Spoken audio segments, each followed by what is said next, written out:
Hi, I'm Steve Allen. I'm the ceramic studio manager here at the Richmond Art Center. I also teach a class on Wednesday morning from 9:30 to noon. And today I'm going to be showing you how I throw an apple on the wheel. So when I'm done, it should look something similar to this here. To start with, I'm going to use about 3.5 pounds of clay. The tools that I'm going to use are some water, a sponge, a wooden knife, and a rib tool. And later on, when I do a little bit of trimming, I'll use a Sureform tool. So let's get started. So ball clay, I like to start with a ball. That way when I throw it on the wheel, there's no air bubbles underneath. Need a good smack right in the center of the wheel. If it's off a little bit, you can give it a little shift. And turn the wheel on. You need good amount of water so your hands will slip and slide. And the first step is to center the clay. So I'm going to embed my elbow right into my hip, and with a little bit of pressure I'm going to push and hold the clay in the middle of the wheel, and then anytime I release, a gentle release. Add a little water. I'm going to cone the clay up a bit, push it back down. I'll do that a couple of times until the clay is nicely centered.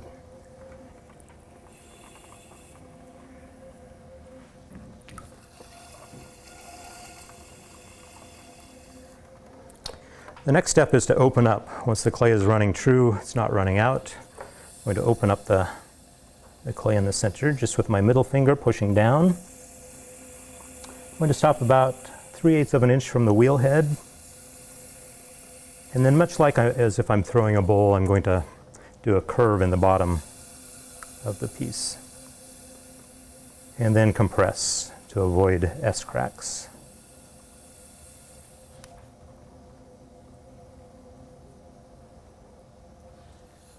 Next step is to pull the wall. I try to do this in 3 pulls. My first pull will be a claw pull. Have the palm of my hand on the outside. The sponge is there just to add a little water. I'm going to go in, grab a little clay, pinch, and pull the whole thing upward and inward. Stop just shy of the rim. Set the rim. And do the second pull. Second pull, I'm going to use the tips of my fingers. Left hand on the inside, I'm going to go in and touch the bottom corner. And on the outside, tips of my fingers touch the wheel and the corner of the clay. I'm going to grab a little bit of clay, and with a uniform pull upward and inward, I'm going to thin the wall. I'll stop just shy of the rim, gentle release, and set the rim again.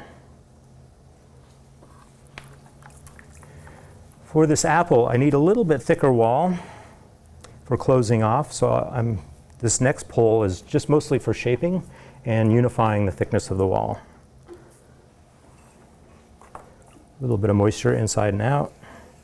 I'm going to go down, grab some clay with my finger and upward, and this time I'm going to be going out, shaping a bit.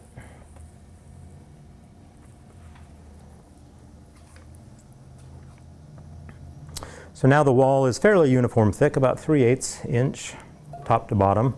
And at this point, I'm going to get the shape of the apple. Any water on the inside, I'm going to remove.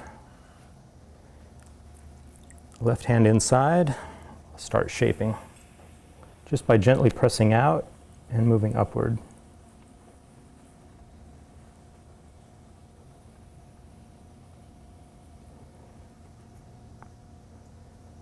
And at this point, I want to get rid of those throwing lines, since apples don't have throwing lines. So I'll just use the wooden rib on the outside and smooth out all those lines. And remove a little of that extra clay at the base.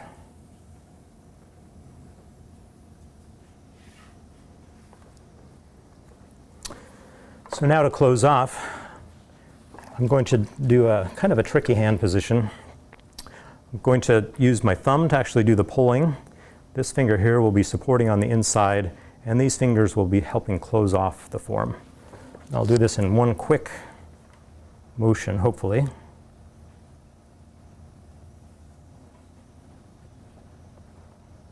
going to stop right there.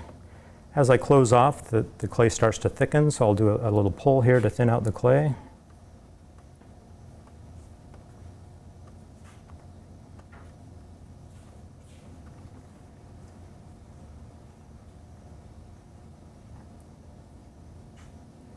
When I close off, I want a little bit of extra clay right in the center because I'm going to make a dimple in the middle, and I need extra clay so that when I push down, there's clay to expand without tearing. So here we go, close this off the rest of the way. This time, left finger is on the inside, supporting the whole way, and I'm just going to pull the clay across my finger and close it off.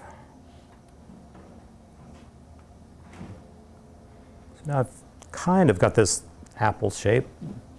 Where the stem goes in, there's a dimple, so I'm going to push that down.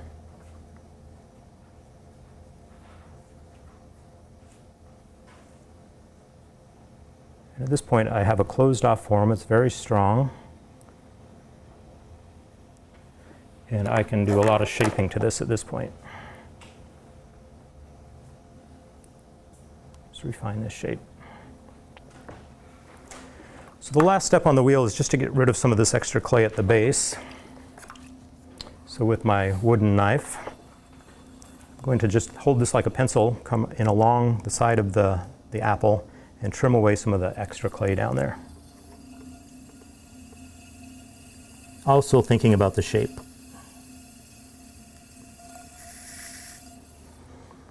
So with the spoon side, I'll just go back in where I went until I hit the wheel, and then I'll drag that clay away from the apple so I can cut it off without damaging the piece.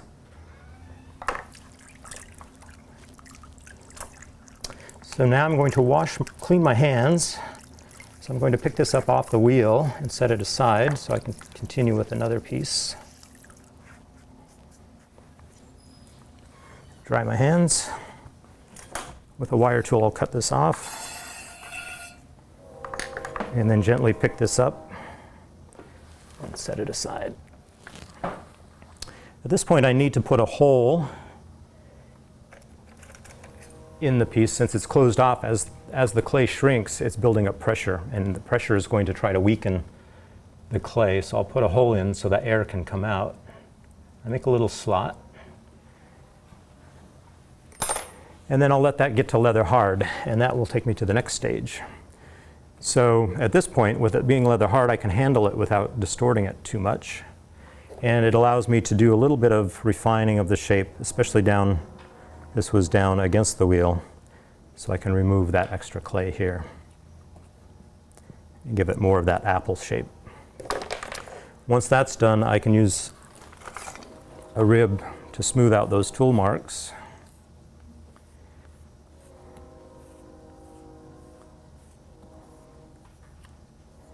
And then I want to make the little knuckles. This is a Red Delicious, and Red Delicious apples have 5 knuckles. So to do that, to make it look more like an apple, I'm going to use my thumbs and put a little pressure. And since this is leather hard, the clay will give. So I can just form that with my fingers, push right in the center where the flower of the apple is, and make 5 knuckles. They're not uniform in size or shape, so I'll vary that a bit, make it a little bit more interesting.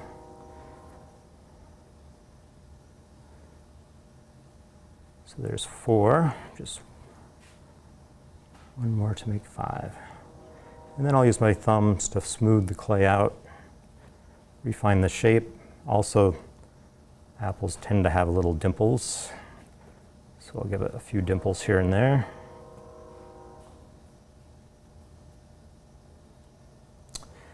And then where the stem goes, there's usually, the branch usually makes a mark on an apple.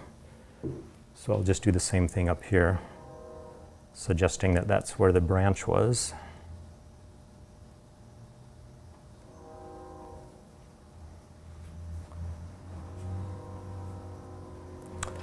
For the stem of the apple, I just make a tapered separate piece, And I do this separate because this tends to get broken. So if I make it separate, then I can ship it without worry about this getting snapped off. So I make this tapered, and I make the hole in the apple also tapered so it will sit in there nicely. So the tool I use to do that is my fettling knife. It has a nice taper to it. So I can just go right in the center of that dimple, give it a little twist, and I have a tapered hole.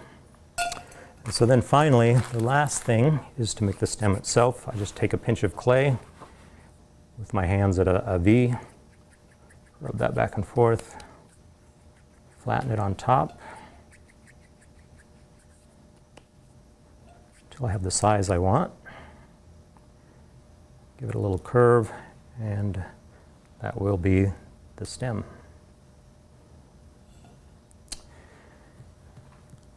I will also go in and do a little detail work right in the center to give it that suggestion of a flower, as this one has here. And that is how you throw an apple on the wheel. And I also teach a class on Wednesday morning from 9:30 to noon.